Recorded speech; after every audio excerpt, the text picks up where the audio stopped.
نبی پاک صلی اللہ تعالیٰ علیہ وسلم کے صحابہ کرام علیہم رضوان نے بڑی سادی سی بات عرض کی تھی کہ یا رسول اللہ صلی اللہ علیہ وسلم ہم نہ ہر مہینے کچھ نذرانہ دینا چاہتے ہیں تاکہ آپ کے گھر کے جو مصارف ہیں، جو اخراجات ہیں، اس میں کام آئے۔ جو جواب آیا نا، اور جواب رب کریم کی طرف سے آیا، اس کی گہرائی اور گہرائی بڑی خوبصورت ہے۔ اس کا معنی یہ بنتا ہے کہ کچھ چیزیں ایسی ہوتی ہیں کہ جو اگر کر لی جائیں نا تو بڑی ساری روحانی، فکری اور ذہنی آسانیوں کا سبب وہ چیزیں بن جاتی ہیں۔ جب صحابہ کرام علیہم رضوان نے عرض کیا نا کہ ہم کچھ نذرانہ پیش کرنا چاہتے ہیں اہل بیت کی خدمت کے لیے، اور اہل بیت کی خدمت، ادب، احترام، اکرام یہ ہمیں سکھایا بھی نبی پاک کے صحابہ نے ہے۔ یا رسول اللہ یہ کچھ پیش کریں گے، آپ نے توجہ کرنی ہے میری بات پہ۔ تو اللہ کریم نے فرمایا محبوب آپ ان سے فرما دیں لا اسألکم علیہ اجرا، میں تبلیغ دین پر تم سے کوئی اجر نہیں مانگتا، الا المودۃ فی القربہ، بس تم میرے قریبیوں سے پیار کرتے رہنا۔ تم نہ اپنے دل سے پوچھنا کہ اس میں سیدہ خدیجہ الکبریٰ اور سیدہ عائشہ صدیقہ کا احترام ہے، اپنے موبائل سے نہ پوچھنا، پوسٹ نہ لگانا، خالی اچھے جملے نہ تراش کے لے آنا، کو دو چار زبردست شعر بنا کے، سجا کے، سوار کے، وزن دیکھ کے نہ پڑھنا، صرف اسی پہ اکتفا نہ کر لینا، بلکہ اپنے دل سے پوچھنا کہ جب مولا علی کا ذکر آئے تو یہ محبت سے دھڑکتا ہے کہ نہیں۔ محبت قلبی واردات کو کہتے ہیں۔ آپ کا دل کیا کہتا ہے؟ جب امام حسن کا نام آئے تو دل کیا کہتا ہے؟ جب امام حسین کے تذکرے آئیں تو دل کیا کہتا ہے؟ جب سیدہ طیبہ طاہرہ حضرت فاطمہ الزہرا رضی اللہ تعالیٰ عنہ کا تذکرہ نور چھڑے، حیا سے جھک جاتی ہیں کہ نہیں؟ کیا طبیعت پہ وہ کیف، وہ سرور، وہ روب طاری ہوتا ہے؟ دل سے پوچھیں۔ یہ جو محبت ہے نا، محبت صحابہ اور محبت اہل بیت، یہ ضروریات دین کا مسئلہ ہے۔ ہماری محبتوں کا رخ اور ہو گیا ہے، اور ہو گیا ہے رخ، ہم نے اور چیزوں سے محبت کرنی شروع کر دی ہے۔ میں آپ سے ایک بات عرض کروں، مشہور آدمی سے پیار کرنا ضروری نہیں ہوتا، نیک آدمی سے پیار کرنا ضروری ہوتا۔ یہ توجہ نہ آپ کریں کہ فلانا بندہ مشہور زیادہ ہے، فلانا مالدار زیادہ ہے، اس کا عہدہ بڑا ہے۔ آپ کی محبتیں اگر نیک لوگوں کی طرف رجحان اختیار کریں گے تو اچھے لوگوں کی، نیک لوگوں کی محبت رب رسول کی محبت کا رستہ آسان کرتی ہے۔ اپنے دل سے پوچھیں، یہ محرم شریف ہے، آپ اپنے دل سے پوچھیں کہ حضور کے صحابہ کا احترام کتنا ہے۔ آپ کو پتہ ہے میرا ایک دیہات سے تعلق ہے، تو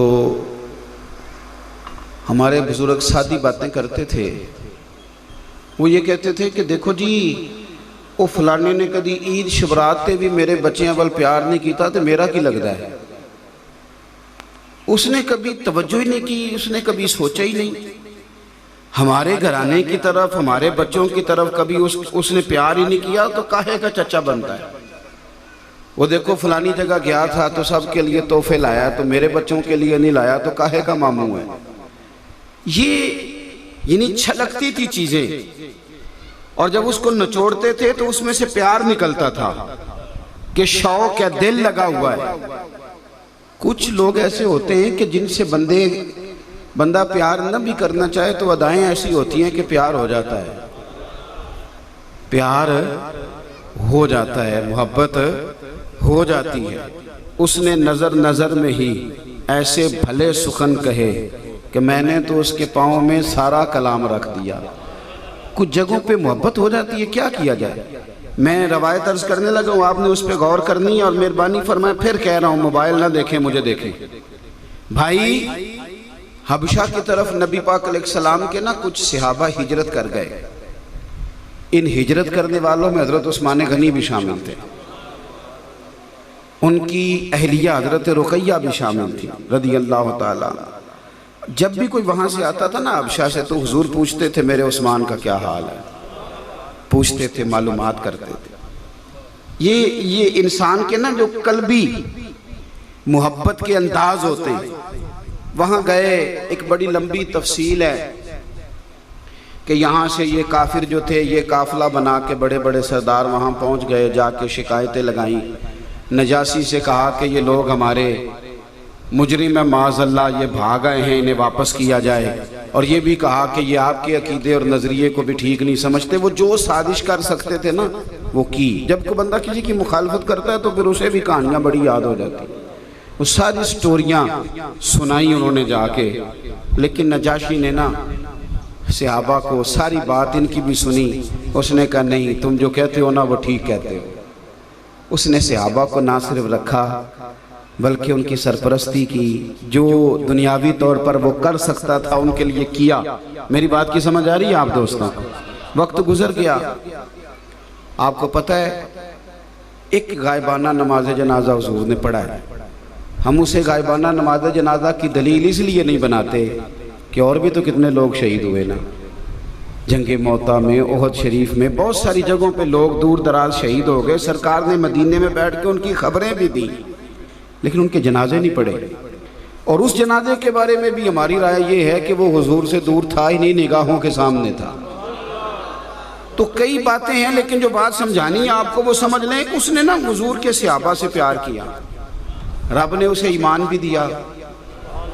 اور اس بندے کا اعزاز یہ دیکھیں، حضور کے صحابہ اور اہل بیت سے محبت کرنے والوں کا اعزاز دیکھیں. اس کا حضور نے جنازہ بھی پڑھایا.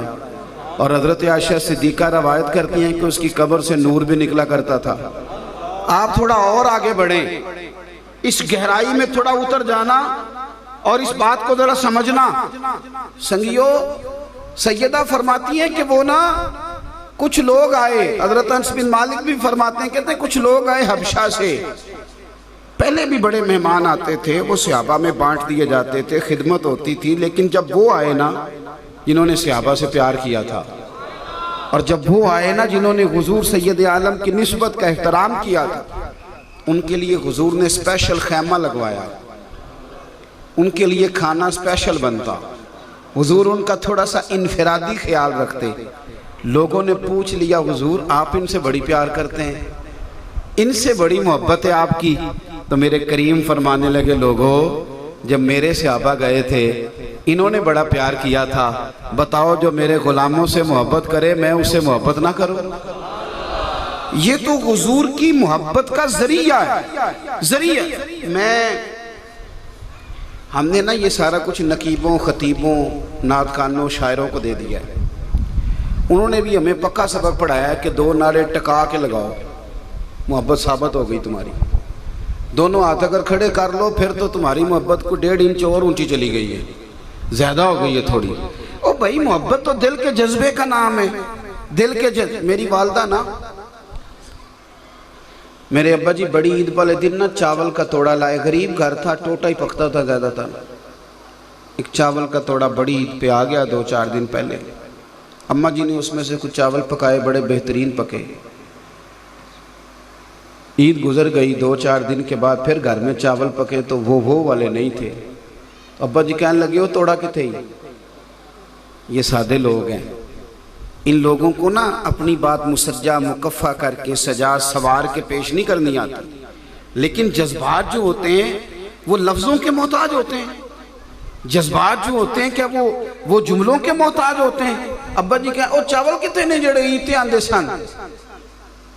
اماں جی فرمان لگی ہیں چول بابا چنگے سن، میں رکھ چھڑے نے 10 محرم نو امام حسین دا ختم دلائیں گے. ہاں میری بات کو سمجھو یار. اس طرح بھی ہوتے ہیں کہ بندہ اپنے بچوں سے کہے کہ تم ٹوٹا کھا لینا، اور کہے کہ جب سیدہ پاک کے بچوں کی باری آئے گی تو پھر میں نے صحیح والے چاول پکا کے دینے ہیں. یہ کب ہوتا ہے؟ جب محبت اصل روپ اختیار کرتی. یہاں تو اپنے بچے کا ولیمہ ہو تو بندے ذرا چاول دیکھ کے لاتے ہیں، گوشت بھی رات کو خود چیک کرتے ہیں. باورچی بھی دور سے منگاتے ہیں. تو جب امام حسین کی نیاز پکاتے ہو پھر بھی اسی طرح ہی کرتے ہو. دعوے اونچے اونچے لمبے لمبے. اور جناب کوئی کہہ کے تو دیکھے، پہلے تو عقیدت کا رخ ٹھیک کرے، یعنی آپ کے جذبات امنڈ آئیں. میں نے بڑے بڑے غریب اور سادے لوگ دیکھے جو پچھلی صفوں میں بیٹھ کے امام حسین کا ذکر سنتے ہیں، لیکن جب ان کے وجود کو دیکھا جاتا ہے تو اس پہ کپ کپی طاری ہوتی ہے. جب ان کی آنکھیں دیکھی جاتی ہیں تو وہ محبت میں ساون بھادوں برسا رہی ہوتی. سنو ترمذی شریف کی حدیث. نقشبندی، چشتی، سوروردی، شاذلی، اویسی، یہ سارے زور لگاتے رہے. تزکیہ، تصفیہ، لطائف، عبادات، ریاضتیں، جد و جہد، روزے شب زندہ داری. کس لیے؟ اللہ کا قرب ملے، رب کریم کی محبت ملے. اور ترمذی شریف میں میرے نبی کریم علیہ السلام نے فرمایا، حضور فرمانے لگے حسین مجھ سے ہے، میں حسین سے ہوں. اور فرمایا جو میرے حسین سے محبت کرے رب اس سے محبت فرماتا ہے. وہ تو اللہ کا محبوب ہے. جو اپنی عقیدتوں کا رخ ٹھیک کریں. آپ نا اپنے دل سے پوچھیں کہ کتنا بستے ہیں اس میں امام علی مقام. اپنی طبیعت سے. میں اکثر جگہوں پہ کہتا ہوں کہ اب تو یہ پوسٹر لگا کے محبت ثابت ہوتی ہے نا، پوسٹر لگا کے اور اللہ خیر کرے شعر سنا کے. تو وہ چونکہ جو آیا ہے اس نے بھی مجمع لوٹنا ہوتا ہے نا جی. پہلے جو آتے تھے نا خطیب اور کچھ بات کرنے والے، وہ مجمع کو کچھ دے کے جاتے تھے. اب کہتے ہیں میں محفل لوٹ کے لے آیا. میں کہ ظالمہ تو کچھ دیڑا سی تو لوٹ کے لے آندا ہے، تو عجیب فلسفہ بیان کر رہا ہے. یہ کس طرح لوٹی جاتی ہے بھائی؟ محفل کو تو کچھ دیتے ہیں، اللہ جانے تو کیا لوٹ لایا ہے، اللہ ہی بہتر جانتا ہے. او بھائی یہ اس طرح نہیں محبت ثابت ہوتی. آپ کے جو جذبات ہیں ان جذبات کا جو اظہار ہے، اس کے اندر جو سادگی ہے، اس کے اندر. میں نا دور نکلا ہوا تھا ایک دفعہ میلاد شریف کے موقع پہ. بڑے لوگ ٹائم لینے آتے ہیں، یہ ہمارے بھائی بھی ٹائم لینے آئے ہیں. انہوں نے کہا جڑا مرضی دے چھڑو. میں نے کہا بھی تھوڑا ویٹ کریں. اب میں زور کے بعد بھی ایک جگہ تھا، مغرب کے بعد بھی ایک جگہ جانا ہے، پھر بھی کچھ مصروفیات ہیں. کچھ لوگوں کے ساتھ بیٹھنے کو دل کرتا ہے، وہ بھی موقع نہیں ملتا پھر اس دوڑ دھوپ میں. تو چلیں ہو گئی بات. یہ بھی ایک انداز ہے. ایک دوست ایک مقام پہ ایک دفعہ ملے. ایک تو وہ محفل ہوتی ہے نا جو پیر صاحب نے سجائی ہے سال کے بعد، اللہ خیر کرے. ایک مرید نے کہا لائٹنگ ساری میری، دوسرے نے کہا ساؤنڈ میرا، تیسرے نے کہا لنگر میرا، چوتھے نے کہا جو آپ کے وی آئی پی مرید آئیں گے ان کا لنگر میرا. تو یہ تو ہو گیا پروگرام. اور پھر کمپنی کی مشہوری بھی صحیح ہو گئی، سب جگہ بینر شینر لگ گئے. کچھ لوگ زندگی میں اور طرح کے بھی ملتے ہیں. ایک صاحب ایک دفعہ ملے، تو ٹائم لینے آئے تو ان کا لباس ہی بڑا عجیب و غریب قسم کا پھٹا پرانا کندھے پہ انہوں نے. تو مجھے کہنے لگے حضرت صاحب حضور کے میلاد کا شوق بڑا ہے، محنت کرتا ہوں، ہر مہینے 1002 بچا کے سائٹ پہ کرتا ہوں، پھر میں سال کے بعد کریم کے نام کی محفل سجاتا ہوں. اس شخص کے لفظوں کی سچائی اور جملوں کی سادگی. یہ تیز لوگوں کا زمانہ ہے. ان پڑھ بندے بھی کئی بڑے تیز ہوتے ہیں، شیشے میں نہیں شیشی میں بھی اتار لیتے ہیں. بڑے تیز، بڑا انہیں سلیقہ آتا ہے. لیکن اس آدمی کے جملوں کی سچائی اور اس کا حسن، اور جب میں نے جا کر کے اس کا گھر دیکھا اور اس کا انداز دیکھا اور اس کی معاملات زندگی دیکھے تو میری سمجھ میں بات آئی کہ واقعہ